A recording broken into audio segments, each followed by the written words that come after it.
Siemka, ja jestem Adacho i byłbym głupi, gdybym zapytał was, czy pamiętacie, co zdarzyło się 8 grudnia 2019. Wiadomo, że nie pamiętacie, ale mogę wam podpowiedzieć, że wiąże się to z dzisiejszym filmem i że tamtego dnia rozpoczęła się trwająca do dzisiaj i myślę, że mająca się dobrze seria rankingów na moim kanale. Pierwszy ranking na moim kanale to był ranking sag w Dragon Ballu. Tylko domyślacie się, że po pierwsze, to był film zrobiony totalnie na kolanie, co można też zauważyć po tej miniaturce robionej w Paincie. Po drugie, to były czasy, kiedy wychodziła jeszcze saga Moro i lubiłem wtedy rysować w Paincie, więc między innymi dlatego też zdecydowałem się na tworzenie takich rankingów, bo po prostu lubiłem wtedy rysować w Paincie. No ale jak możecie się domyślić i jak zresztą wiecie doskonale, od tamtego czasu w Dragon Ballu pojawiło się kilka nowych sag. Chociażby saga Granoli, film Super Hero, Dragon Ball Daima, no i w tamtym filmie nie uwzględniałem Dragon Balla GT, którego ostatnio sobie obejrzałem po latach. Trzecia sprawa wygląda tak, że jak wielokrotnie powtarzałem, tylko krowa nie zmienia zdania, a ja zmieniłem zdanie na temat prawie wszystkich sag w ogóle w Dragon Ballu, więc dzisiaj witam was w odświeżonym, wydaje mi się, że znacznie bardziej merytorycznym i przede wszystkim pełniejszym rankingu sag w Dragon Ballu z roku 2025. Nie wiem, czy dobrze liczę, nie wiem, czy dobrze pamiętam, bo mówię wam totalnie z czapy, ale chyba 24 pozycje są w sumie w tym rankingu. Zresztą zaraz zobaczycie, jaki podział tutaj stosowałem, bo wiecie, można byłoby, dajmy na to, sagę Namek dzielić na początkową sagę Namek, potem w zasadzie na ark Namek, potem na ark oddziału Ginyu, potem na ark Freezy i tak dalej, i nie bawiłem się w takie rzeczy. Zresztą sami zaraz zobaczycie. Jedna ostatnia sprawa organizacyjna wygląda tak. Nie będziemy o tych sagach mówić chronologicznie, bo gdyby tak było, to w pierwszych 10 minutach filmu pewnie znalibyście pierwsze 5 miejsc, albo może nie 5 miejsc, ale generalnie topkę, a potem pod koniec filmu widzielibyście, gdzie znajdą się sagi, o których mówię, no bo tworzyłyby się luki między obrazkami i moglibyście się domyślić, że nie, ta saga na pewno nie będzie w tierze S, pewnie dał ją do tieru C. I tak to by po prostu wam spoilerowało, więc będę wam mówił od ostatniego miejsca do pierwszego miejsca, w ten sposób nie będziecie wiedzieli, co będzie następne. Myślę, że na początku was nie zaskoczę. Są dwie sagi, które znalazły się w tierze D. Generalnie tier D jest zarezerwowany dla sag, których po prostu nie lubię. No, są może tam jakieś plusy, które mógłbym delikatnie gdzieś tam znaleźć, jakbym przymrużył oczy, ale tier D jest zarezerwowany dla sag, których nie lubię. I sagą, której nie lubię najbardziej, jest saga Złotego Freezy. To jest obrazek z mangi, tak naprawdę z Turnieju Mocy, bo saga w mandze nie... O, to też jest ważna rzecz, o której jeszcze nie powiedziałem. Saga Złotego Freezy w mandze została pominięta, jeśli chodzi o mangę Dragon Ball Super. Ważna sprawa, bez której nie chciałem ponownie nagrywać tego filmu, to to, że ostatnio nadrobiłem sobie całego Dragon Balla. Wiadomo, Dragon Ball Daima jest świeże, Dragon Ball GT obejrzałem ostatnio całe, Dragon Ball w zasadzie klasyczny, Dragon Ball Z i Dragon Ball Super przeczytałem w formie mangi, prawda? Czyli 42 tomy normalnego Dragon Balla, no i też Dragon Ball Super, jeśli chodzi o mangę. Więc będę tutaj oceniał sagi mangowe, możecie się zastanawiać dlaczego. No bo gdybym miał oglądać anime, to pewnie wyjąłbym sobie z życia miesiąc, a nie mam tyle czasu, żeby obejrzeć całe anime, kilkaset odcinków, więc czytałem sobie mangę i tak to wyglądało. Mam świeże wspomnienia i żeby ten film nie trwał jakoś szczególnie długo, wybaczcie mi, jeśli moja argumentacja czasem będzie się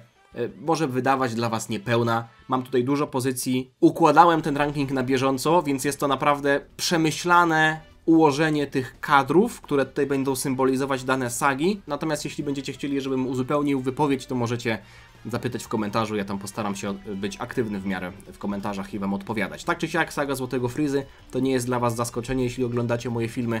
Dla mnie ta saga jest totalnie antyklimatyczna. Jedyny plus jest taki, że dostaliśmy informację, że Freeza ma duży potencjał i nigdy nie musiał trenować, ale to nadal dość duże tworzy pytania natury logicznej. Jeśli Freeza w drodze na Ziemię, jako mecha Freeza z Królem Coldem, zrobiłby 5 przysiadów, to wtedy Future Trunks by go nie pokonał, no bo skoro Freeza w ciągu 4 miesięcy, czy tam ilu on trenował z tym Tagomą, był w stanie z poziomu absolutnie żałosnego wskoczyć na tak duży poziom, że był w stanie konkurować nie tyle co z Goku z Dragon Balla Super, który był już totalnie silniejszy niż wtedy z Namek, co jeszcze nie tyle z boską formą, ale wersją Super Saiyanina boskiej formy. I odnośnie tej też mam wiele zarzutów, pomijając już ten najprostszy, czyli brak jakiegokolwiek polotu w designie, ale fakt, że ona została osiągnięta na off-screenie i myśmy zobaczyli po prostu, jak Goku i Vegeta ją włączają i pokonują Freezę, który też ma nową formę, która nie wiadomo dlaczego jest złota. Gość powiedział, że sobie wybrał złoty kolor.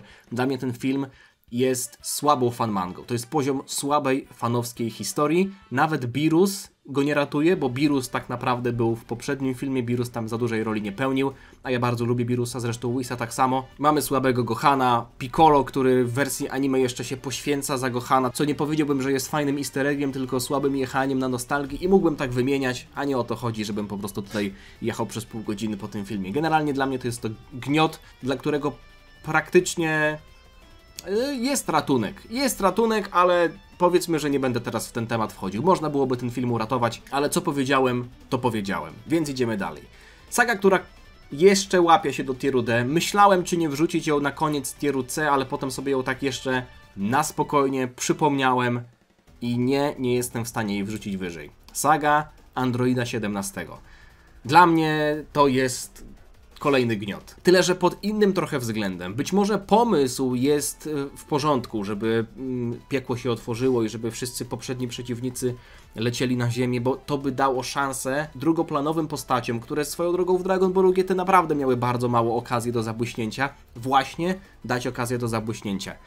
Tam tego nie było. Wiadomo, że były drobne sytuacje, kiedy na przykład Vegeta spotkał się z Nappą, albo Up chyba walczył z Rildo, albo też nasi jacyś inni bohaterowie, Goten, Trunks tam się bili z jakimiś pomniejszymi bohaterami, przeciwnikami w zasadzie z przeszłości.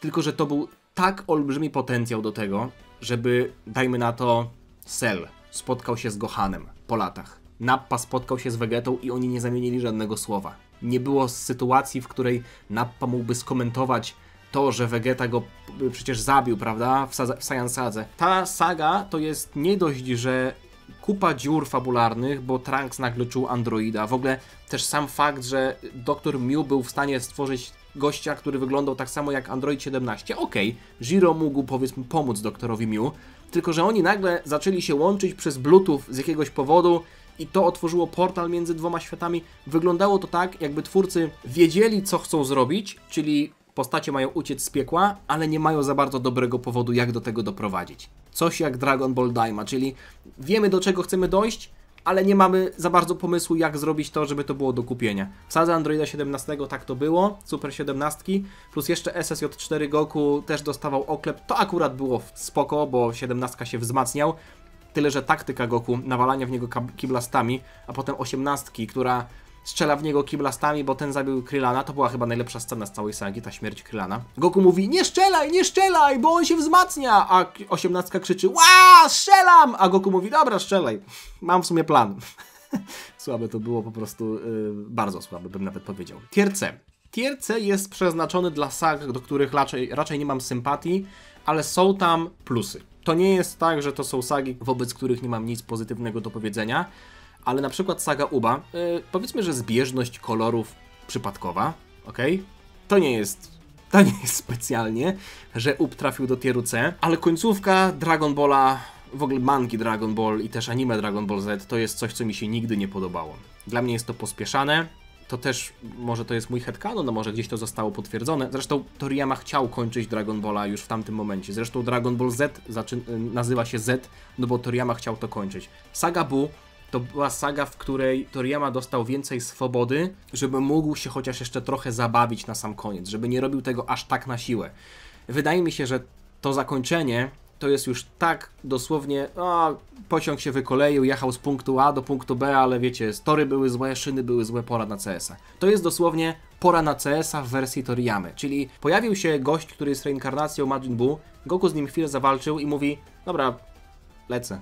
Trenować go i tyle. Nie chcę użyć słowa antyklimatyczne, bo być może to słowo jest przeze mnie nadużywane, ale powiedziałbym, że to jest trochę mało satysfakcjonujące zakończenie tak olbrzymiej historii jak Dragon Ball. Dragon Ball GT zrobiło milion razy lepszą robotę ze wszystkimi wadami, powiedzmy, tej serii, ale zakończenie Dragon Balla GT przynajmniej jakkolwiek domknęło te wątki. Okej, też dało nam nadzieję, że coś tam się jeszcze będzie działo, prawda? Nowe pokolenie zostało, urosło i tak dalej, no ale nie o Dragon Ballu GT. Zakończenie sagi Ubem jest takim otwartym zakończeniem i może niektórym się podoba, ale dla mnie jest to zrobione bardzo, bardzo na kolanie, bardzo na szybko, mało satysfakcjonująco. Goku nagle leci, powiedzmy, trenować nieznajomego chłopca i to nie jest tak, że on ma błyskawiczną transmisję, więc mógłby tam powiedzmy widzieć się raz na jakiś czas ze swoją rodziną. On mówił, że zamieszka z nim i nie wie kiedy wróci. No gość ma błyskawiczną transmisję i mówi, że do swojej rodziny, która mieszka kilkaset, a może nawet kilka tysięcy kilometrów obok, że nie wiadomo kiedy wróci. Głupota. Turniej z hitem, czyli saga Szampy, saga szóstego wszechświata, to jest dla mnie, też patrzę tutaj na tę wersję mangową, która mimo wszystko była odrobinę lepsza chyba, ze względu też na walkę finałową, chociaż Kaioken Blue był na pewno takim ekscytującym momentem i momentem, którym można byłoby wytłumaczyć, ale jeśli biorę pod uwagę mangę, tamta taktyka Goku była ok, ze zmianą formy God na formę Blue. Tylko że cały przebieg turnieju do tamtego momentu, może poza walką Kabby i Vegety, który tam chciał go trochę nauczyć i prawda, to było całkiem przyjemne, powiedzmy z takiej perspektywy czytelnika. Natomiast Magetta, Botamo, Frost jako irytująca postać, Piccolo, który został totalnie zeszmacony, Buu, który został chyba zeszmacony jeszcze bardziej, bo była szansa na to, żeby się chłop wykazał, a po prostu zasnął. Nie zasnął. On nie zdał tego egzaminu. On nie zdał egzaminu, tak, to prawda. Goku też ledwo go zdał. Vegeta, który zjobował w walce z hitem. I też powiem wam, że rysunki to nie było coś, co w tamtej sadze mi się za bardzo podobało. Toyotaro wtedy miał gorszy styl, w sensie on się polepszył na przestrzeni lat, ale to się tyczy zarówno wersji anime, jak i mangi. Po prostu kreska, zarówno w mandze, jak i w anime, w tamtej sadze, to jest coś, co mi totalnie nie siedzi. Zresztą ten aspekt, powiedzmy, animacji, muzyki, aktorów głosowych, to jest coś, co bardzo w tym rankingu będzie nieobecne, ze względu na to, że tak jak powiedziałem, nadrabiałem sobie Dragon Balla w formie mangi. Ja oczywiście te sytuacje najbardziej ekscytujące w historii Dragon Balla z anime jak najbardziej pamiętam. To nie jest tak, że zapomniałem, jak, nie wiem, Gohan się transformował w SSJ2, ale starałem się ten ranking, powiedzmy, skonstruować w nieco inny sposób niż ostatnio. Po prostu manga od początku do końca i tyle. Tak czy siak, dla mnie jest to turniej dość antyklimatyczny. Wiadomo, są tam elementy drobne humorystyczne związane z Monaką, ale to jest zdecydowanie za mało, żeby to pociągnąć wyżej.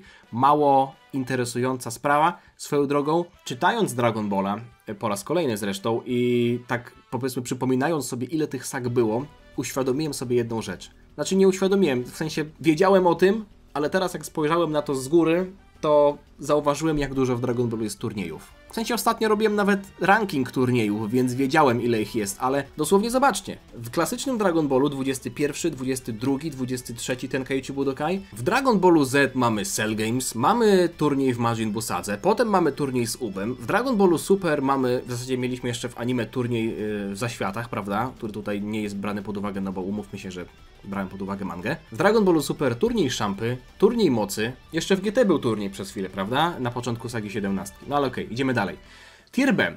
Tier B jest zarezerwowany dla sag, wobec których mam raczej neutralny stosunek, natomiast dolna połowa tieru B raczej jest zarezerwowana dla sag, które mi się nie podobały, bardziej niż podobały, no a górna połowa tieru B to już jest powiedzmy ten punkt, gdzie możemy mówić o sagach, do których raczej mam pozytywny stosunek. Natomiast cały tier B jest dość neutralny. Często jest tak, że sagi miały bardzo jaskrawe plusy, ale też bardzo jaskrawe minusy i to się po prostu wyrównywało.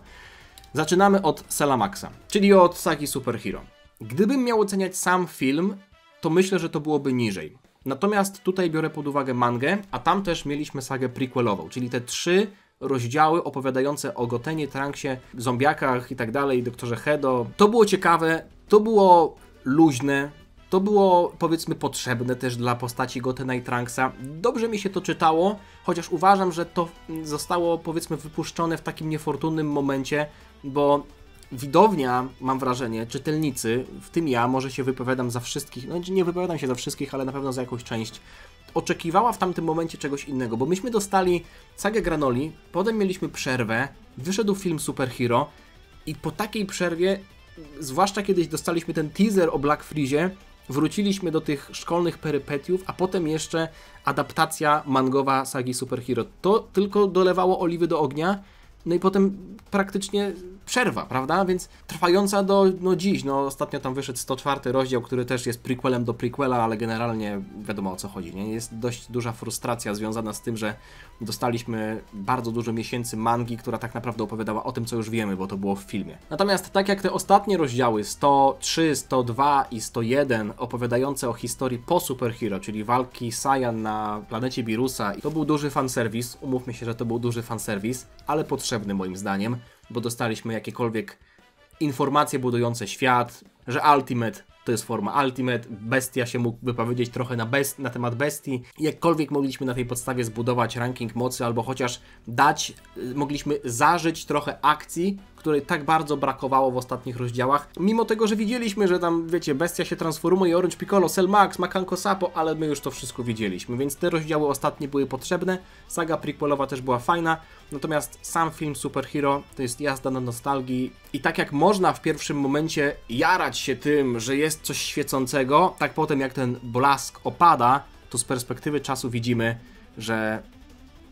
jest to po prostu miałkie. Bardzo, bardzo miałkie. Natomiast plus taki, że saga skupia się na Goku, na Gohanie i na Piccolo i na też pobocznych postaciach. Zresztą w sadze Superhero w mandze mamy bardzo, bardzo duży plus, to też ciągnie ocenę do góry, że Krillin, 18, Gamma 1, Gamma 2 też zresztą i chłopaki Goten Trunks bardzo mocno pomogli w tej ostatniej scenie pokonania Cella Maxa. To było coś, co manga naprawdę zrobiła świetnie, bo to nie było tak, że Gohan i Piccolo, prawda? Piccolo, który udawał, tylko tam wszyscy pomogli. Idziemy dalej.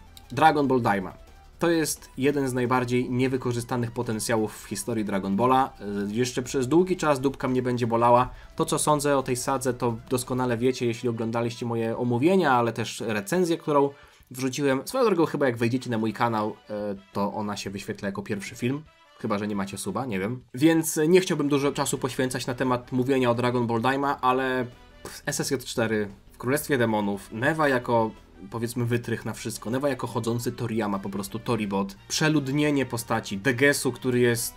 No ja płaczę po nocach po prostu, myśląc o tym, że to on mógł założyć to trzecie oko. Wiadomo, ciągnął to do góry postacie takie jak Hybiz, albo animacja, albo nawet ten Goku, który powiedzmy, że dobrze się go oglądało, ale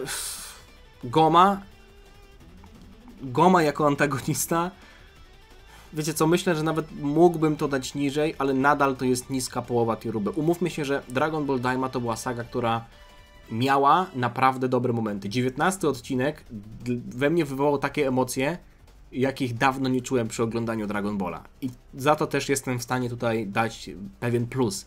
Natomiast oceniając fabułę, no właśnie. Idziemy dalej. I to być może będzie dla was drobny spoiler, bo jeszcze nie nagrałem filmu porównującego GT do Dragon Balla Daima, ale pierwsza saga z Dragon Balla GT, czyli poszukiwanie czarnogwiezdnych smoczych kul. Początek tej sagi był dla mnie lepszy niż zapamiętałem. Koniec tej sagi, czyli Metalowa Planeta, mniej więcej od momentu chyba walki z braćmi Para, potem Lud i Metalowa Planeta, to już były dla mnie lekkie nudy. Natomiast ja jestem w stanie docenić te pierwsze planety. Planeta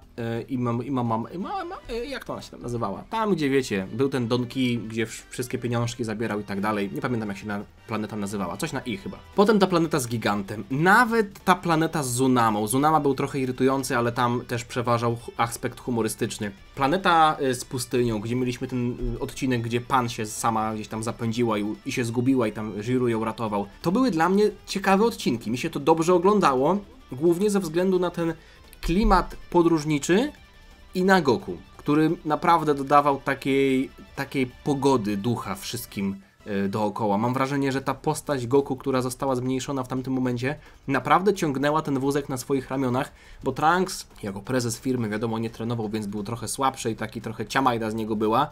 Pan momentami była irytująca, ale to ze względu na to, że była dla innych niemiła bez powodu, ale ogólnie Pan też mi się podobała, w sensie, że ta postać to była dla mnie nadal wartość dodana. Później te wydarzenia tyczące się Luda, Doltakiego, trochę zaczęły mi tutaj już burzyć ten cały obraz, dlatego też raczej negatywna ocena, bo również w gruncie rzeczy no końcówka tej sagi to było to, co było najbardziej kluczowe, prawda? A Metalowa Planeta już mnie zaczęła trochę nudzić, zwłaszcza jak Pan zaczęła tam biec, uratować Trunksa, ale Jiru ją cofał cały czas tym systemem, powiedzmy, ochrony i ona potem znowu wracała do tego pokoju i znowu była cofana i w Goku w międzyczasie walczył z Rildo i to do niczego nie prowadziło. No było już trochę nudnawe, zwłaszcza też biorąc pod uwagę, że nie mieliśmy w ogóle jakichś Super Saiyanów 2, Super Saiyanów 3. Goku włączył przez sekundę SSJ-2, ale to też była seria, w ogóle nie tyle co saga. Seria, która totalnie się wysrała na te dwie transformacje. Niestety. I tutaj też jest duży zarzut dla kolejnej sagi. Być może to dla Was będzie zaskoczeniem, bo ta saga się kojarzy z jasnymi momentami, ale jak się obejrzy ją od początku do końca i się weźmie pod uwagę wszystko, to myślę, że to jest dobra ocena. W sensie jakby dobrze wyważona ocena. Bronię siebie samego, nie powinienem może tego robić, bo to jest ranking mojej sympatii, nie macie tutaj się czego czepiać, prawda? Ja tutaj oceniam to, jak ja lubię te sagi, ale saga Smoków dla mnie to jest neutralny tier B, nieco wyżej niż saga Poszukiwania Kul. Dlaczego? Saga Smoków to jest idealny przykład historii, która ma bardzo jasne momenty i bardzo niskie momenty. Dla mnie to jest po prostu idealny przykład, perfekcyjny. Bo tak, mieliśmy Gogetę, mieliśmy Genkidamę, mieliśmy zakończenie, mieliśmy Goku, w zasadzie nawet nie, Goku SSJ4 to tam jest minusem, to jest zaraz coś, do czego przejdę. Vegeta SSJ4 też jest minusem. Co tam jeszcze można powiedzieć jako plus? Humor czasami, na początku, zwłaszcza jak była walka z Hei z Shenronem. Ale minusy są takie, w ogóle pomysł, to jest chyba największy plus, prawda? Pomysł na wykorzystanie motywu nadużywania smoczych kul, o tym już mówiłem 100 razy chyba w różnych filmach, że to ma naprawdę olbrzymi potencjał, żeby 7 smoków biło się z różnymi postaciami, prawda? Każdy mógłby dostać swoją partię, prawda? No, tak w teorii, no bo nawet jak Gohan chciał na początku pomóc, to Goku mówi, siedź tam chyba na dupie, do tarcia chrzanu się nadajesz najwyżej. I Gohan mówi, okej, papa, no to powodzenia. I tak to właśnie wyglądało. Vegeta, który osiągnął SSJ4, ten moment był dla mnie żałosny. Moment transformacji Vegety w SSJ4 i mówię to jako gość, którego Vegeta jest ulubioną postacią. To było dla mnie ubliżające. Ja oglądałem to i po prostu czułem się jak wtedy, jak Vegeta na turnieju mocy transformował się w Blue Evolution. Jakby mi rzucili kość po prostu, resztki z obiadu. Goku, który miał już naprawdę wtedy duży syndrom głównego bohatera, ale też SSJ4, które było tak bardzo nadużywane, zwłaszcza w tych pierwszych walkach z Rage'em, z Naturonem. To było okropne. Dlaczego on nie używał SSJ2? Dlaczego nie używał SSJ3? Dlaczego te formy zostały tak totalnie zapomniane? Nawet Super Saiyanina używał bardzo rzadko. Wiadomo, były troszeczkę zawirowania z Nuową, Ice'em i tak dalej, mogło się to podobać, ale w gruncie rzeczy to było rondo. To do niczego nie prowadziło. Potem jak Nuowa wrócił, Goku dostał smoczą kulę na czole, Nuowa wraca do życia, może nam pomóc pokonać Omegę w zasadzie, już wtedy nie syna. No i się wysadził i to nic nie dało. Także wszyscy tam byli drudzy w kulach po prostu. To nic nie dało. Tutaj to wyglądało tak, jakby twórcy mieli, i to jest nawet potwierdzone w pewnym wywiadzie, że twórcy mieli pomysł na zakończenie z tą Genkidamą i Goku, który odlatuje i chcieli tam dojść za wszelką cenę. Więc nie było opcji, żeby do tego doszli w jakiś sposób pokroju Gogeta pokonuje Smoka, Vegeta SSJ4 w ogóle ma coś do powiedzenia. Nie, oni wiedzieli, że to ma się skończyć tak, że bazowy Goku robi Genkidamę, Shenlong go zabiera, a wszystko co po drodze to było po prostu, to były fejki, no nie? To były wabiki, to nic nie dawało, to nic nie znaczyło. Idziemy dalej, saga, która w pierwszym rankingu prawie 6 lat temu znalazła się zdecydowanie niżej, ale tutaj daję ją do pozytywnego tieru B. Saga Czerwonej Wstęgi w klasycznym Dragon Ballu. To też jest saga, która ma podobną zasadę co do Sagi Smoków. W sensie moja ocena wynika z podobnych przyczyn, czyli jasne momenty, i też słabe momenty. Zacznę od tych słabych. Cały wątek z Generałem Niebieskim i mam tutaj na myśli ten morski wątek, podwodne poszukiwania, ta baza piratów i tak dalej, potem uciekanie z Bulmą Krillanem, Bulma, który wyciąga diamenta z majtek wyciągnęła diament. Potem Generał Niebieski, który trafia razem z Goku do Pingwinówka i Aralka. To powiedzmy, że był wątek humorystyczny, który jestem w stanie jakkolwiek docenić, bo te postacie z Doktora Slumpa, one są zabawne, prawda? To jest coś, co ja jestem w stanie, powiedzmy, zaakceptować jako postacie, które pełnią pewną rolę gagową, ale przepraszam, że to powiem, fani Doktora Slumpa. Moim zdaniem Aralka powinna zostać tam, gdzie jest. Nie powinno się tego mieszać do Dragon Balla. Ja wiem, że Toriyama tak zrobił, że te postacie są w Dragon Ballu, ale to był dla mnie filler w mandze dosłownie. Wiem, że to jest oksymoron, prawda? Ale to był dla mnie filler w mandze. Ta sytuacja była dla mnie zbędna. Totalnie mi to nie pasowało, było to dla mnie zbędne, nudne. Plus tamtej sagi to jest wieża mięśniowa, ale konkretnie spotkanie z Androidem 8. Ninja Murasaki był spoko pod kątem wielu gagów, czyli oczywiście kijek w dupie, rzucanie shurikenami, chowanie się w tym jeziorku, prawda, i Goku, który wlewa wrzątek mu do rurki. Tylko że to trwało chwilę i jeśli miałbym wymienić tak naprawdę największy plus tej sagi, to bym powiedział, że to była wieża Karina. Święta Ziemia, Bora, Upa, Tao Pai Pai i Goku, który trenował u Karina, tylko że już wtedy zaczęło się budowanie takiego trochę za szybko postępującego poziomu mocy. Wiadomo, że wtedy nie było jeszcze tych poziomów mocy, chodzi mi o liczby. Trochę za szybkie budowanie siły Goku.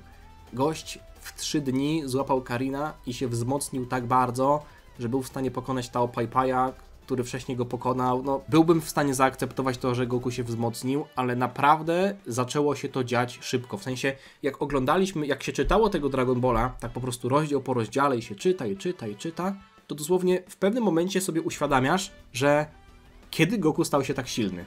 Dosłownie przed chwilą jaraliśmy się tym, że przepchnął kamień i że Roshi teraz może im tam, prawda, nauczyć jakiś technik w sadze 21 Tenkaichi Budokai, a potem gość niszczy Kryminatora, w sensie Tao Pai Pai'a. Ten problem pojawiał się głównie później, ale ta saga mimo wszystko jest dość pozytywna, głównie ze względu na takie jasne momenty jak wieża mięśniowa, też zresztą pokonanie w ogóle Armii Czerwonej Wstęgi na samym końcu. Dobrze się to oglądało, chociaż, no mówię, były momenty, które mnie trochę wynudziły, głównie związane z niebieskim. Saga, uwaga, Birusa. To jest coś, co w zasadzie chyba nie zmieniłem swojej oceny, wobec czego nie zmieniłem swojej oceny. Mam wrażenie, że saga Birusa to zawsze była saga, o której zawsze miałem podobne zdanie ze względu na te same rzeczy, czyli postać Birusa i Whisa jak naj... O, dziękuję. Dziękuję bardzo Quasimodo za zostawienie suba. Jeśli wam się podoba i chcecie być na bieżąco z moimi filmami, też możecie zostawić suba. Nie pozwólcie, żeby Quasimodo was wyprzedził, ok? Gość taki garbaty miałby zostawić suba, a wy nie zostawicie? Dajcie spokój. Birus, Whis, Vegeta wściekający się na Bulmę, też myślę, że to jest coś, co mogło się podobać. Generalnie Birus to jest ktoś, kto ciągnie tę sagę po prostu na swoich barkach i uważam, że to jest plus, bo to jest jego saga. To jest też ciekawe, że mamy pierwszą sagę od dawna, teraz mówię totalnie z czapy, ale no wydaje mi się, że tak, pierwszą sagę od dawna, w której główny przeciwnik wygrywa, no nie zostaje pokonany. I to otwiera nam w ogóle bramę na budowanie takiego świata, że nic tylko pisać historię. Wszechświaty, bogowie zniszczenia, hierarchia bogów rozbudowana. Olbrzymi plus. Tyle, że ja mam taki posmak, niesmak bym nawet powiedział w ustach, że to wszystko było po to, żeby Goku dostał nową formę. Ja wiem, że hierarchia bogów, wprowadzenie powiedzmy nowej przestrzeni do wzmacniania się, to jest coś, co nastąpiłoby prędzej czy później, ale Goku God przez ten rytuał, w mandze to w ogóle jeszcze zostało załatwione dosłownie wszystko w 3 rozdziały, no to już w ogóle jest totalnie antyklimatyczne, ale nie jestem w stanie kupić tego rytuału, ja go nie lubię po prostu. Dobrze wiecie, że go nie lubię, już jakiś czas temu wam mówiłem, jak wyglądałby mój pomysł na sagę Battle of Gods.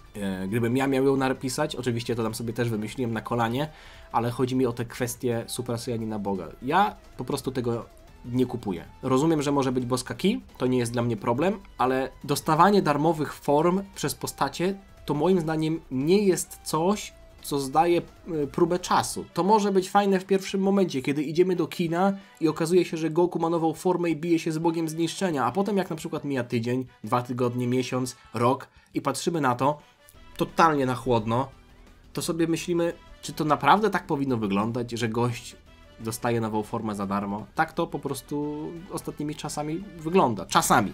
Ostatnimi czasami wygląda. Niekiedy wygląda. Powiem wam, że ta saga to jest też idealny przykład tego, o czym mówiłem. Saga, o której miałem bardzo dobre zdanie po tym, jak się zakończyła, a z biegiem czasu moje zdanie na jej temat spada.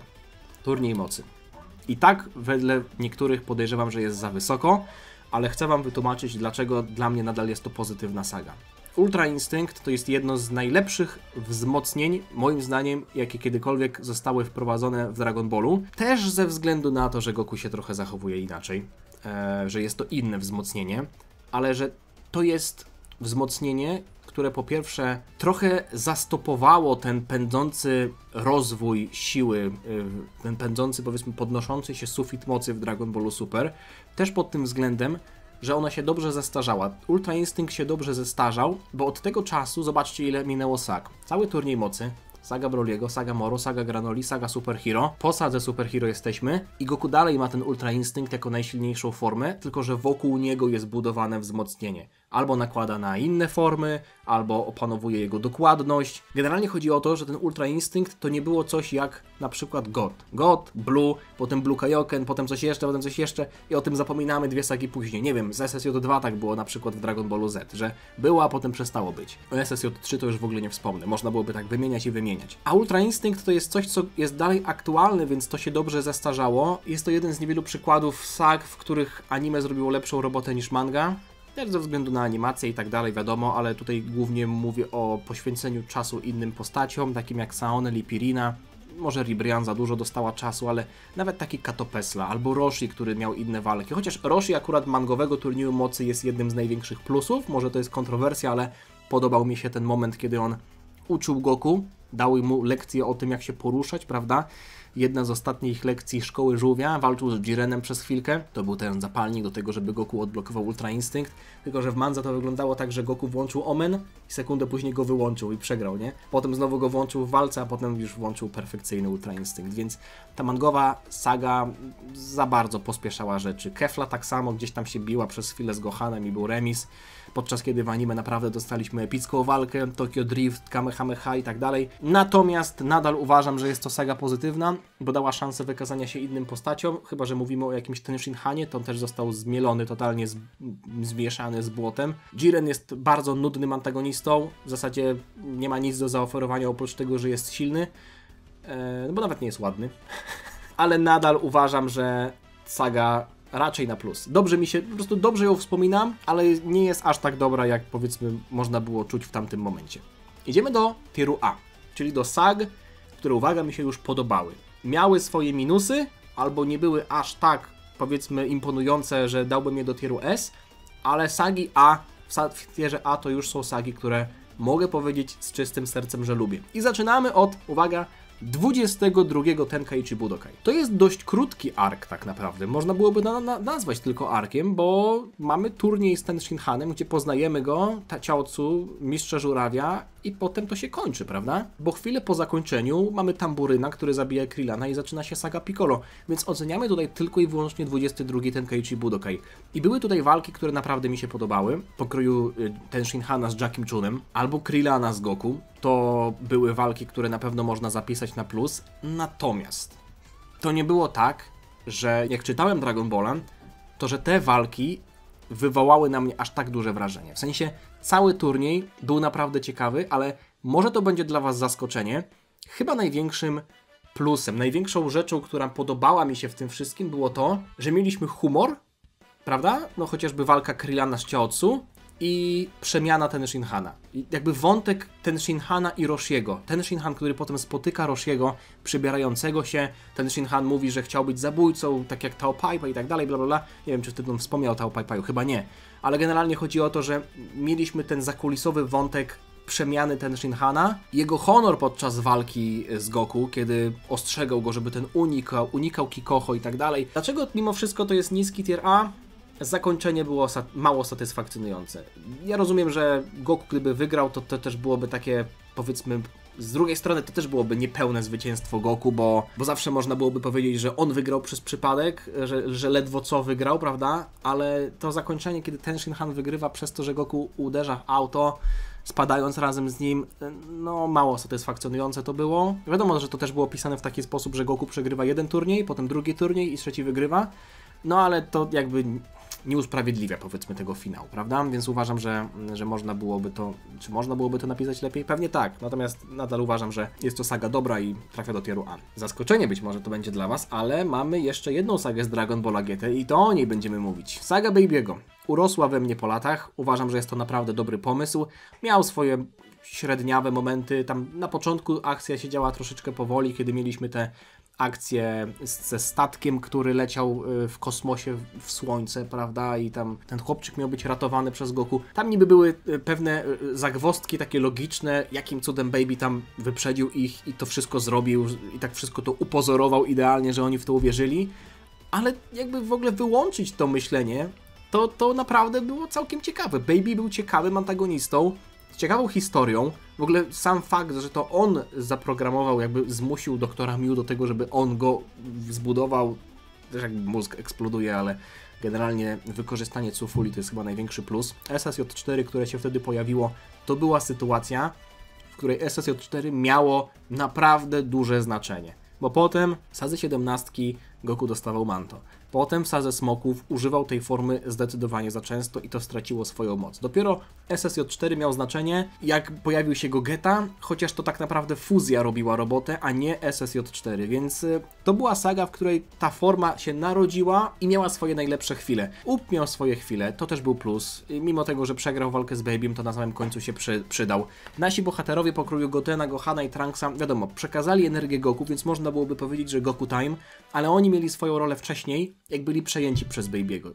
Wszyscy ziemianie, którzy byli przejęci, to nie było zwykłe tło, tylko oni mieli wpływ na fabułę. Bulma przecież ratowała Baby'ego, jak był małpą, leczyła go, w ogóle go przerobiła na małpę, że tak powiem. Wszyscy lecieli, prawda, tymi statkami korporacji Kapsuła na planetę Plant. Dandy i Popo przejęli smocze kule, w ogóle dzięki nim były smocze kule w ogóle użyte dla Baby'ego, więc to była saga, która miała ręce i nogi. Więc w sensie to nie miało tak, że tam były momenty, które naprawdę mogłyby się bardzo, bardzo podobać. Najbardziej to chyba transformacja Goku w SSJ-4, albo Up, no nie, zmieniający się w Majuba, czyli ogólnie transformacje, ale powiem wam, że z biegiem czasu naprawdę jestem w stanie docenić tę sagę. Kiedyś nie miałem o niej takiego dobrego zdania.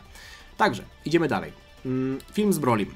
To jest historia dość prosta i dość krótka zdecydowanie, ale tutaj mam wrażenie, że czas, jaki miała ta historia, jakby ten film do wykorzystania, został naprawdę dobrze spożytkowany. Mieliśmy balans między historią, między fabułą, między budowaniem przeszłości Saiyan. Od tego zaczęliśmy i uważam, że to zostało zrobione praktycznie bezbłędnie.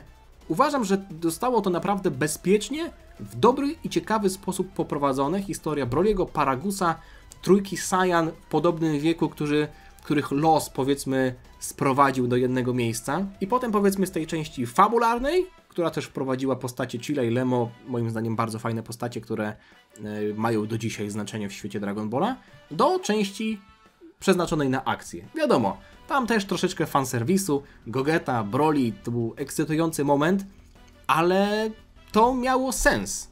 To nie było tak, jak na przykład w sadze Resurrection of F, gdzie mamy nowego przeciwnika z nową formą i nową formę naszych bohaterów. W tym filmie nie pojawiła się nowa transformacja z dupy.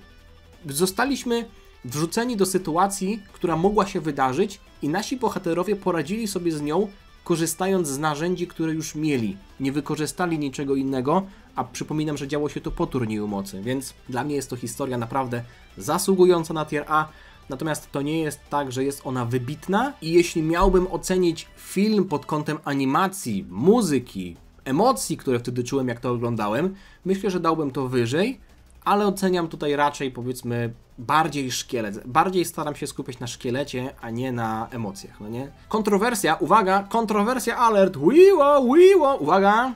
Saga, która w ostatnim rankingu była w tierze S, ale teraz spada do tieru A. I to do takiego, powiedzmy, takiej drugiej połowy tieru A. Majin Buu Saga. Czytałem ją wczoraj, więc mam bardzo świeże wspomnienia. Ja tutaj biorę pod uwagę praktycznie całość. Od momentu, kiedy zobaczyliśmy Gohana po timeskipie, czyli licealna saga, potem turniej, potem gruby Buu, wszystkie formy Buu, aż po Kid Buu i Genkidamy. Więc cała saga Majin Buu z tymi drobnymi arkami po środku. Saga licealna była lepsza niż zapamiętałem. Great Saiyaman w mandze nie był aż tak... Powiedziałbym, że w ogóle nie był irytujący. W ogóle też wątek Videl był o tyle ciekawy, że Videl nie była irytującą postacią, że była wścibska, tylko dla mnie jako dla czytelnika było to satysfakcjonujące, że ona widzi przez ukrycie Gohana, prawda? Ona nie jest głupią dziewczynką, która jak Gohan założy okulary, to mówi kto tam jest pod tym strojem? Masz podobny głos, tak samo wyglądasz, ale te okulary? No nie mam pojęcia. No nie no, umówmy się, że to jest logiczne, że ona wie, kim on jest, nawet jeśli jest to nowy chłopak w szkole, więc Videl na pewno dużo tam pomogła. No ale potem przechodząc do tego turnieju, największa intryga, największy plus tamtego turnieju to jest to, co wprowadzili Shin i Kibito, ten wątek niepewności, kim oni są, o co chodzi, jaki jest plan, co robią Yamu i Popowicz, dlaczego oni tam stanowią zagrożenie. Shin, kiedy mówi, że oni zaraz będą go atakować, ale nic nie róbcie, prawda, że zaczyna się i tak dalej. Ta niepewność, to było coś, co było niesamowite. Potem Shin praktycznie, nie wiem, 2 rozdziały później już był zredukowany do roli gościa, który nic nie znaczy, bo Vegeta, Goku i Gohan wlecieli do statku Babidiego, Shin tylko za nimi poleciał. Idioci, imbecyle! Co wy robicie? Przecież wy...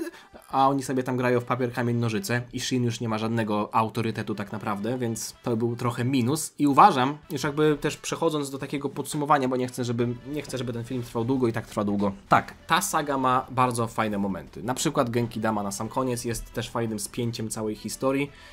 SSJ3 Goku, powiem wam, że nie jest to dla mnie moment jakoś szczególnie pozytywny. Ja bym powiedział, że ta saga jest momentami dziurawa i tu widać bardzo, jak się teraz wie, jak się czyta to z myślą, że Toriyama dostał tutaj więcej swobody i mógł pisać historię bardziej po swojemu i wrzucać gagowe elementy, tak jak na przykład Gotenks, patrzcie na to, Gruby Bu, który jest pierwszą formą tego villaina, prawda? To naprawdę momentami się to za bardzo nie spina. Mam wrażenie, na przykład wyprowadźcie mnie z błędu, ale ja teraz, może nie wiem, może ja się starzeję. Ja jestem nadal młody, ale wiecie, nie rozumiem pewnej rzeczy. Nasi bohaterowie na ziemi, Bulma, Yamcha i tak dalej, zebrali smocze kule, przywołali Shenlonga, wypowiedzieli życzenie, żeby wskrzesić wszystkich tych, którzy zginęli podczas turnieju, prawda? Czyli tych, których też zabił Majin Vegeta. Potem Goku przylatuje do nich i mówi, nie, już wystarczy, potem sobie pogadamy, Shenlong, możesz wracać. Czyli jedno życzenie zostało zużyte, czyli zamiast roku trzeba czekać 4 miesiące, prawda? No bo 3 życzenia to jest 12 miesięcy, jedno życzenie to są 4 miesiące,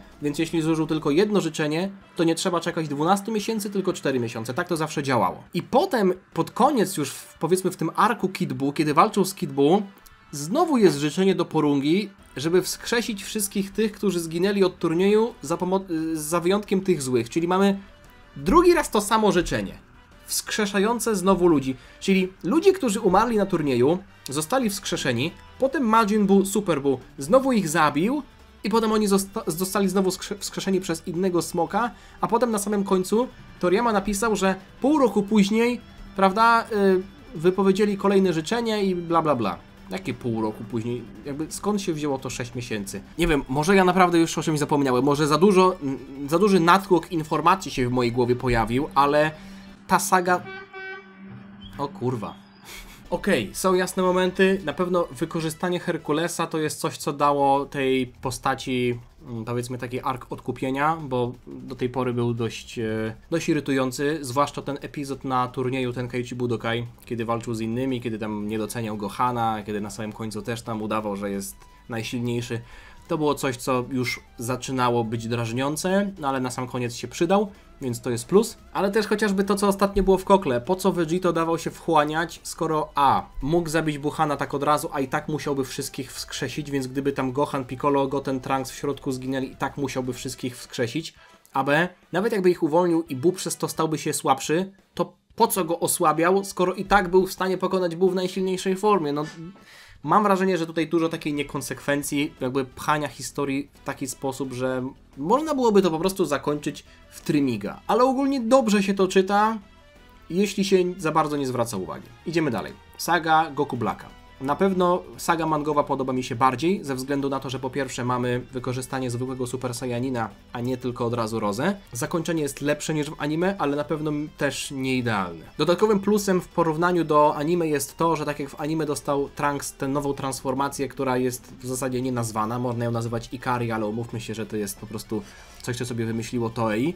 Tak w mandze zdecydowanie bardziej cwane jest danie Trunksowi tych mocy leczniczych, no bo to jest coś, co on miał i nigdy tego nie stracił, bo był tym przybocznym Kaioshina, więc to jest naprawdę świetny zabieg fabularny.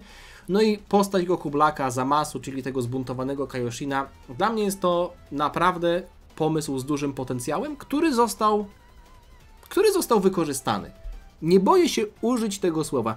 On został wykorzystany. Nie wiem, czy w 100%. Na pewno bardziej niż na przykład pomysł z nadużywaniem smoczych kul, to co mieliśmy w Dragon Ballu GT. To nie zostało wykorzystane w 100%. Dragon Ball Daima też nie zostało wykorzystane w 100%. Turniej mocy to już w ogóle. Tam było 80 postaci, a zobaczyliśmy tak naprawdę, nie wiem, 15 czy 20. Poza, powiedzmy, naszymi, prawda?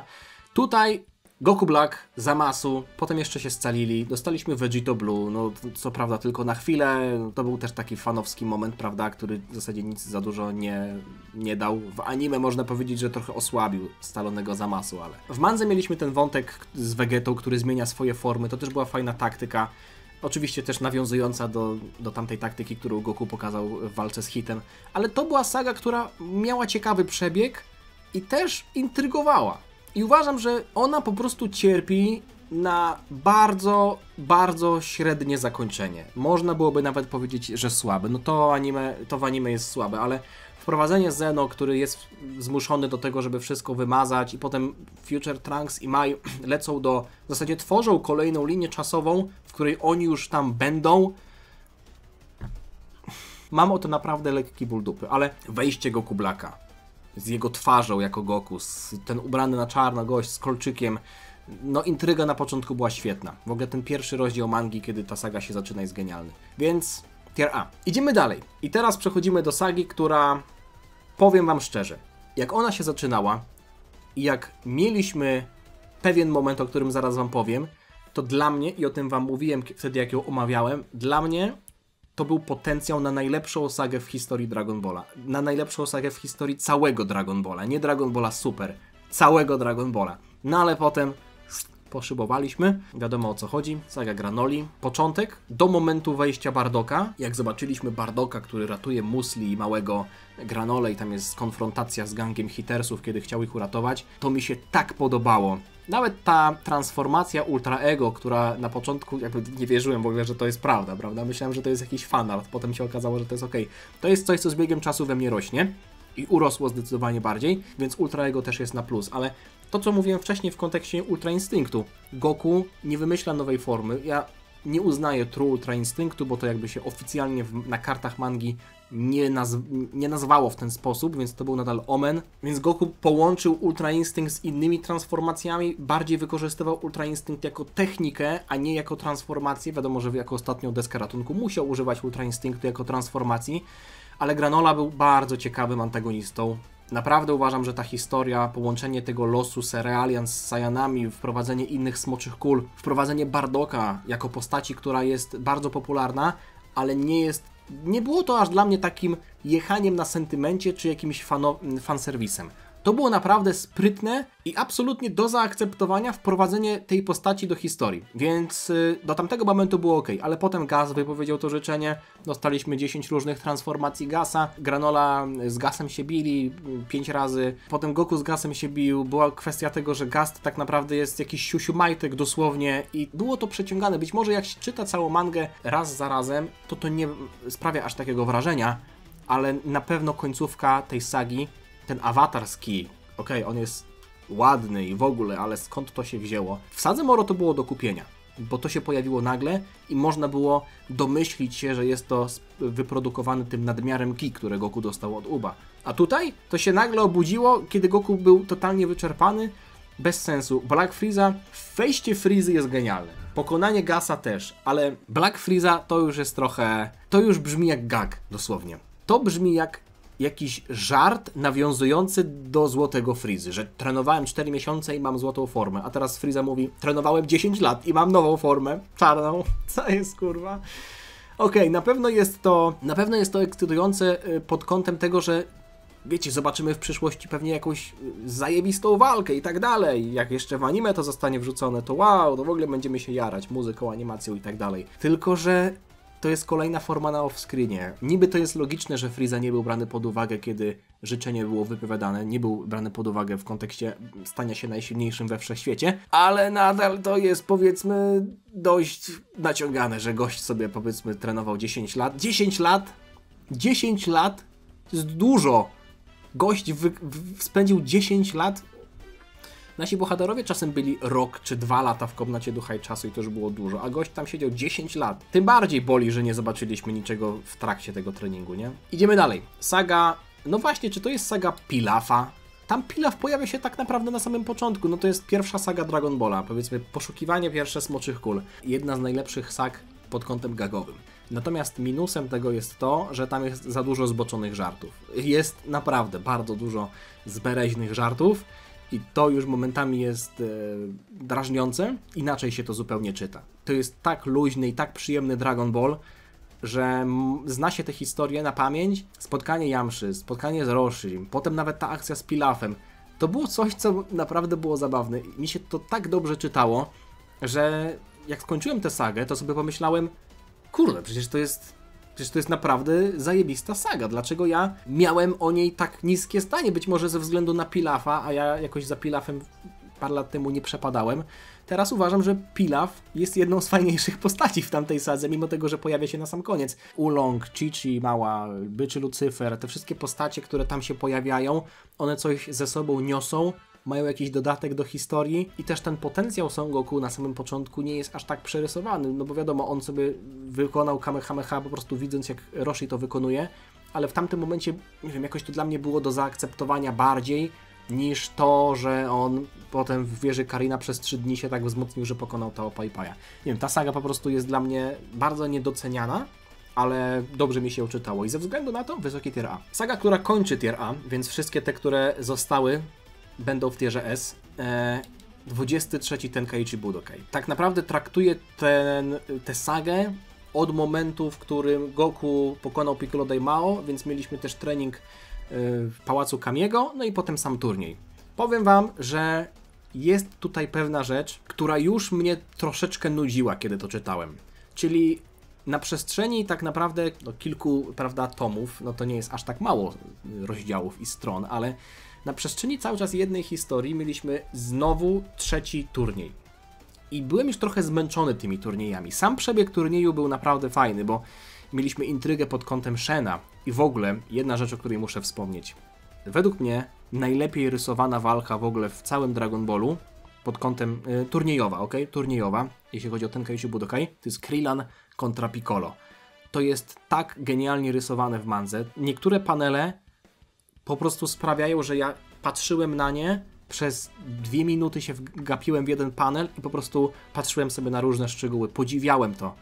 To było tak po prostu niesamowite. Toriyama w tamtym momencie przeszedł samego siebie. Choreografia, perspektywa, ułożenie kamery, to w jaki sposób postacie były rysowane, w jaki sposób układały swoje ciała, to było tak niesamowite i jednocześnie tak naturalne. Czystą przyjemnością było oglądanie tej walki. Krillin kontra Piccolo Junior. Na pewno jednym z największych plusów jest końcówka, no bo Goku, który nauczył się Bukujutsu, w zasadzie wykorzystał Bukujutsu, pokonał Piccolo Juniora i w ogóle sam fakt, że on do samego końca chciał wygrać turniej, a nie tylko wygrać i uratować świat, to było coś, co też było imponujące. Też na duży plus chociażby walka Goku z Tenshinhanem, kiedy na początku niby byli razem, na podobnym poziomie, ale Goku ściągnął z siebie te ciężary i okazało się, że jest tak naprawdę znacznie silniejszy niż wszyscy myślą. Sposób, w jaki Goku już jako nastoletni chłopak został pokazany, to jak bardzo wzmocnił się, to naprawdę było coś, co budowało tę całą historię. Bo były sytuacje w przeszłości, kiedy Goku wracał po długim czasie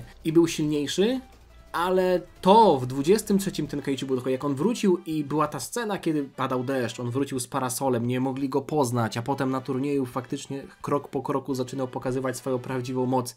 Też w walce z Chi-Chi, jak tylko ją podmuchem powietrza wyrzucił poza arenę. W ogóle też wątek z Chi-Chi był fajny.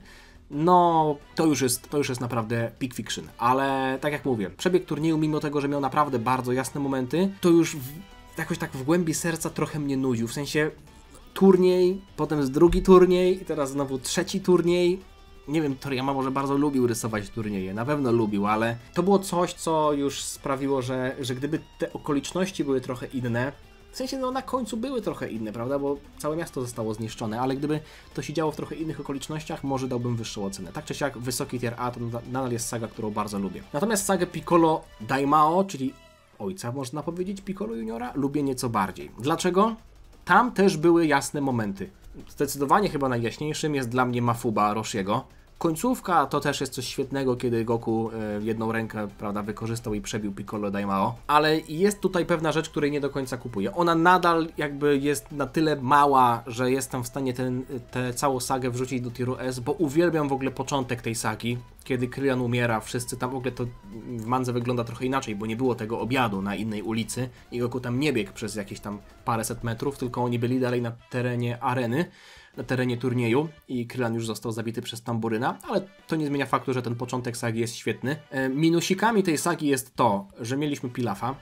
On w tej sadze... Uważam, że Pilaf jak jest szefem zrobi znacznie lepszą robotę niż jak jest podwładnym, bo się wtedy kurczy, się wtedy poniża i jest takim pieskiem. A jak on rządzi Mai i Shu, to wtedy wychodzą te jego komiczne walory, że on jest nieporadnym przywódcą i to po prostu jest zabawniejsze, prawda? Chociaż trzeba mu przyznać, że narobił kłopotów, otwierając ten szybkowar i w ogóle go wyławiając z dna morza. Coś, co mi się w tej sadze nie do końca podobało.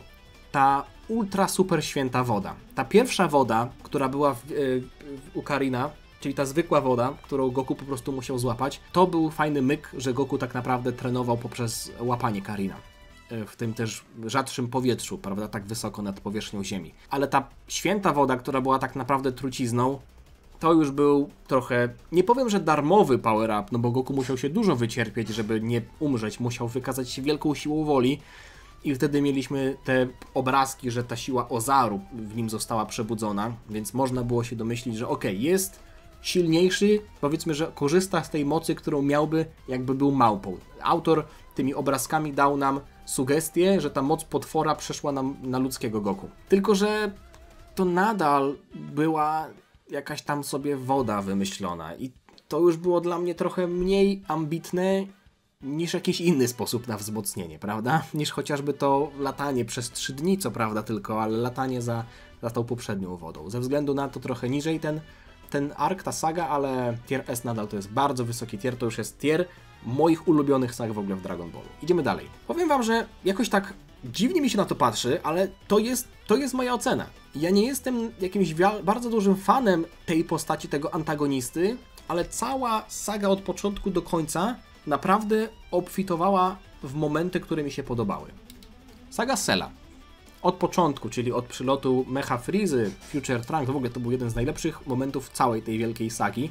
Wejście Future Trunksa, transformacja w SSJ, ciachnięcie Mecha Freezy i w ogóle to, że on dawał te informacje, Goku przyleciał z Yardrat, to wszystko, co działo się przed tym 3-letnim timeskipem, to było coś, co naprawdę było świetnym wprowadzeniem do całej historii. I potem, jak już myślałem, że sytuacja trochę zwalnia, bo mamy 20 i 19, którzy byli silni, ale tak naprawdę trudno było mi jako czytelnikowi kupić to, że mamy Super Saiyanina, Goku, który przed chwilą pokonał, w sensie przed chwilą, jako dla nas, dla czytelników, pokonał tego wielkiego Freezę na planecie Namek, a teraz jakieś 2 robociki po prostu klepią go i są w stanie z nim wygrać. Wiem, że on wtedy już był słaby ze względu na wirusa serca, ale tam dużą robotę robiły plot twisty, które co chwilę następowały. Vegeta, który przychodzi, włącza SSJ, pokonuje 19.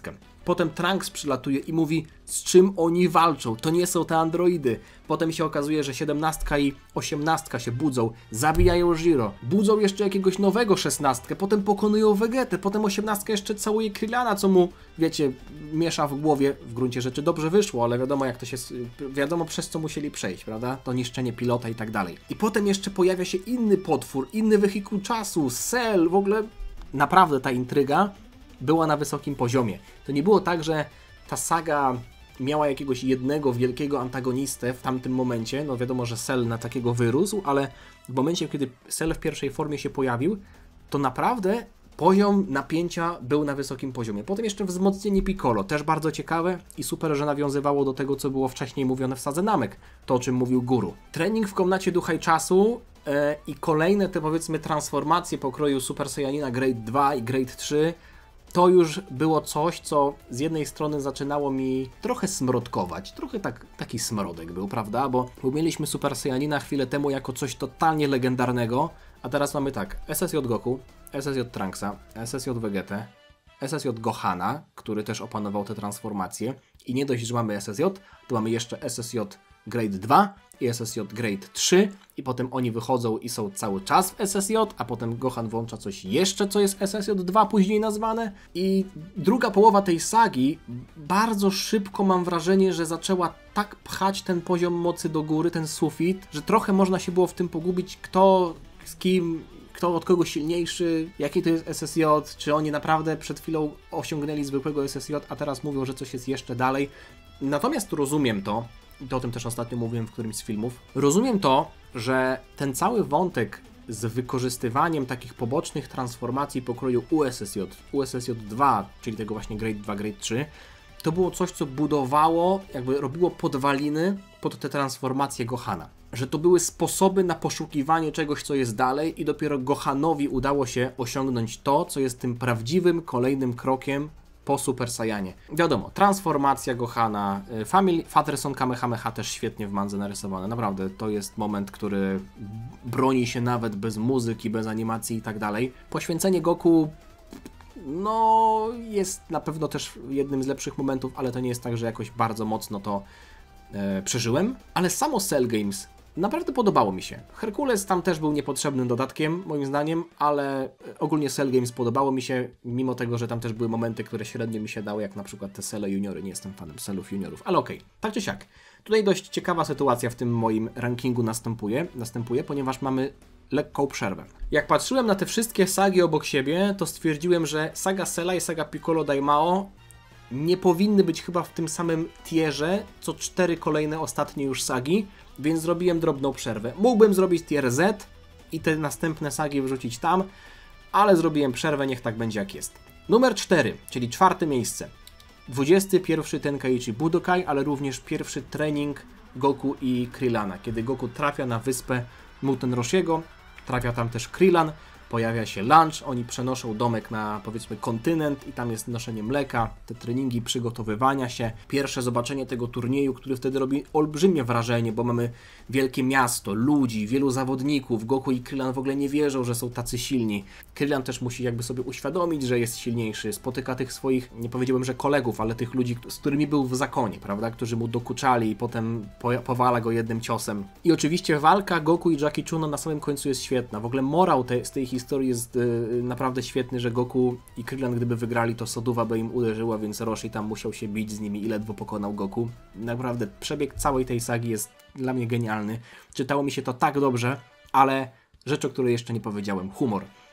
Saga naprawdę bardzo mocno bazuje na genialnym humorze i tutaj już naprawdę nie ma aż takiego zbereźnego humoru, który trochę mnie drażnił w sadze Pilafa. Moment chociażby walki Jackiego Chuna z Krillanem i kiedy oni tam, wiecie, zderzyli się, Krillan upadł i nikt nie wiedział, co się zdarzyło i potem oni odtwarzali w spowolnionym tempie przebieg tych kilku ułamków sekund, który się wydarzył. I konferencjer po prostu niósł Krillana i tam robił mu salto w powietrzu, żeby odwzorować to dokładnie, co się właśnie wydarzyło. Ja się tak wtedy z tego śmiałem.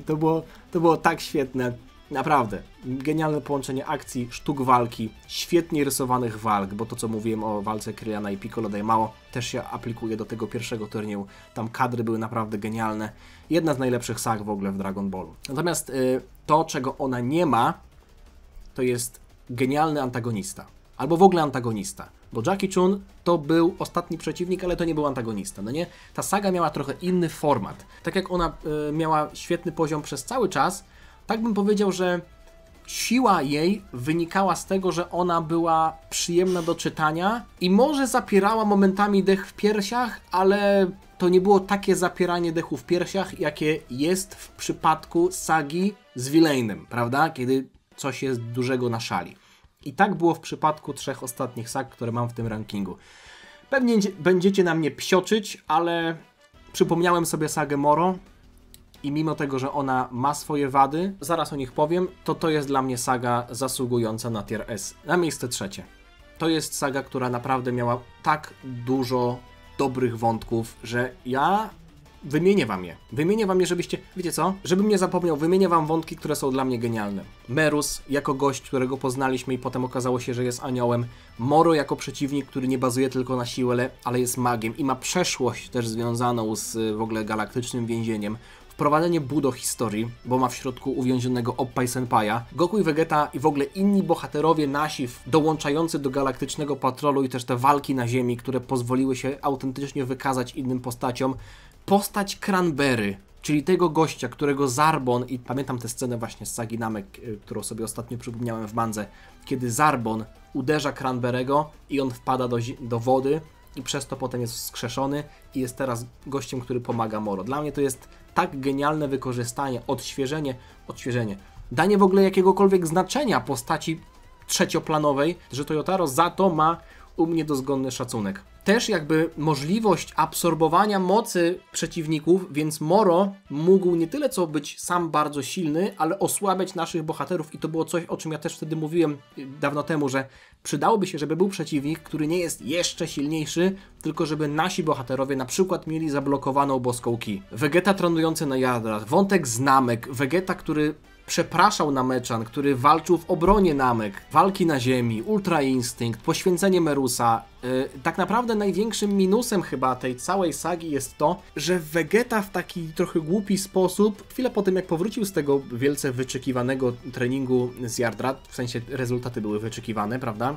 To został tak naprawdę ośmieszony. Miał zwycięstwo w garści, ale Moro się przetransformował i Moro stracił wtedy ten swój unikatowy wygląd, jak pochłonął Androida 7.3 i końcówka tej sagi już stała się bardzo taka klasyczna pod pewnymi względami, prawda? Czyli dość mało oryginalnie wyglądający przeciwnik, coraz silniejsze wzmocnienie i tak dalej, aż na końcu zostaje pokonany. Chociaż to nie było aż tak do końca proste, bo mega dużym twistem na końcu było wprowadzenie Uba. Vegeta też tak naprawdę się na końcu przydał i te jego moce pozwalały uderzać w ziemię, co też pozbywało Moro energii. To nie była saga idealna.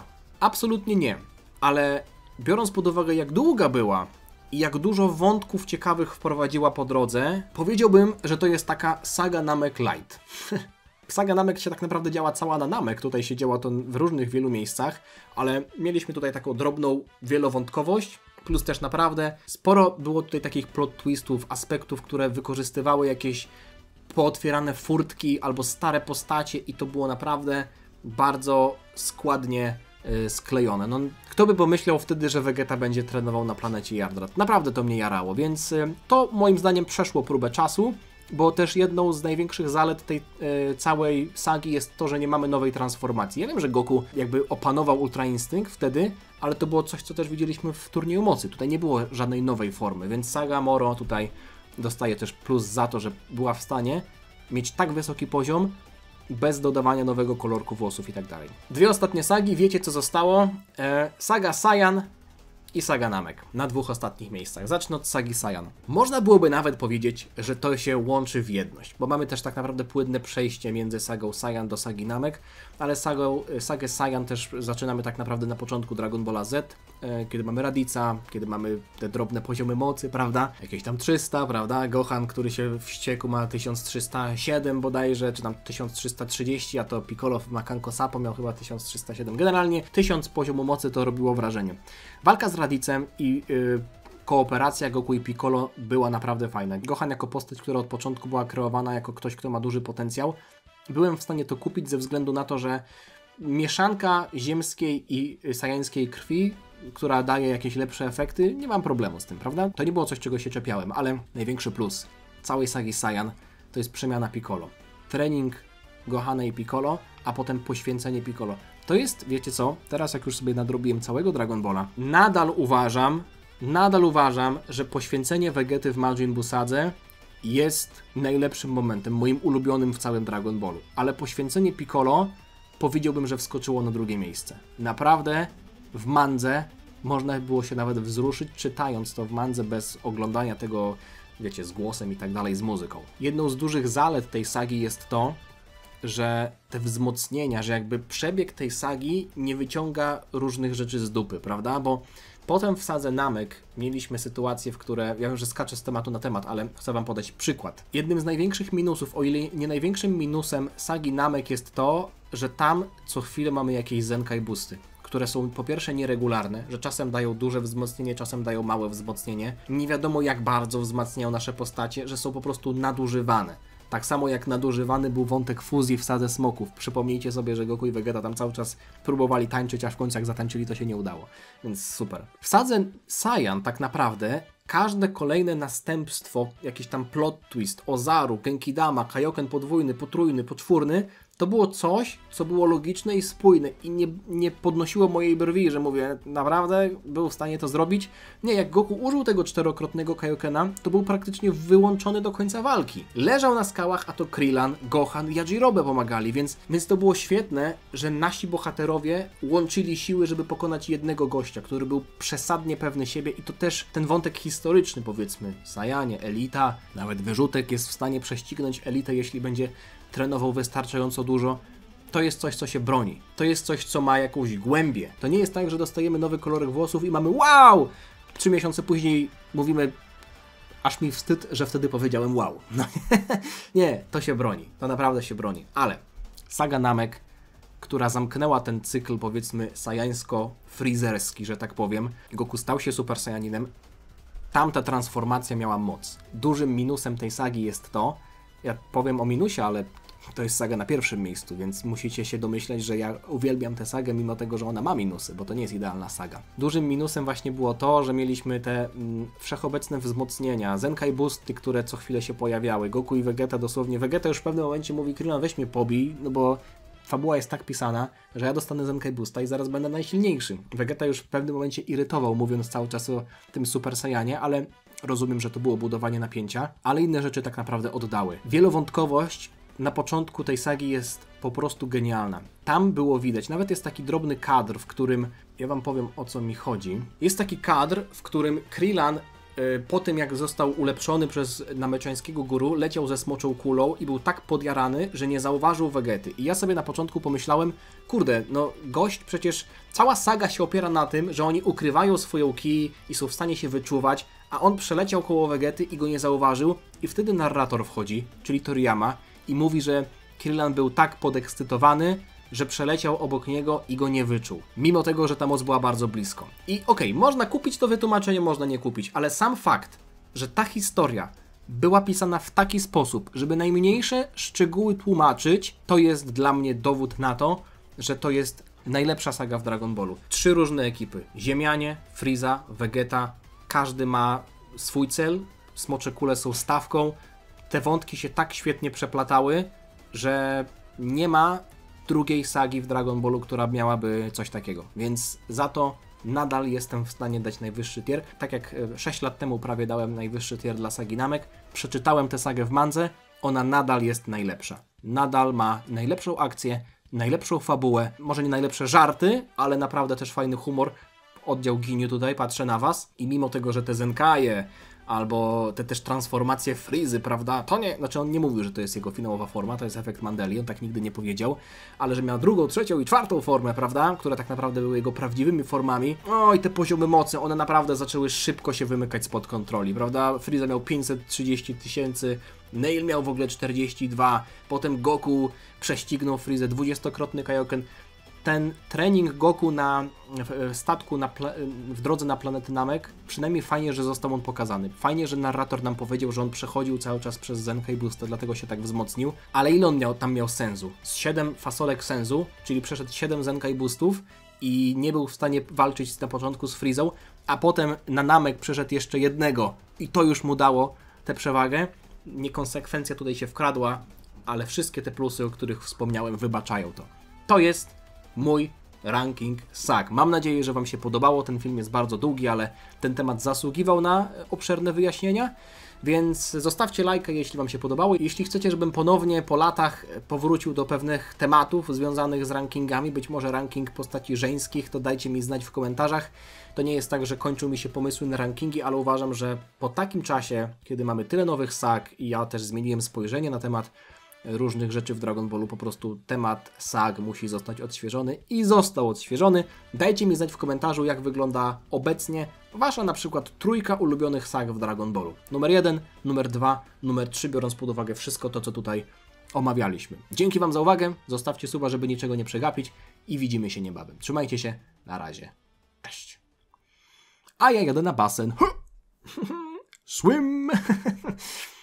Nie swim, Dziana. Chciałem powiedzieć słym zamiast dziana. No, słym.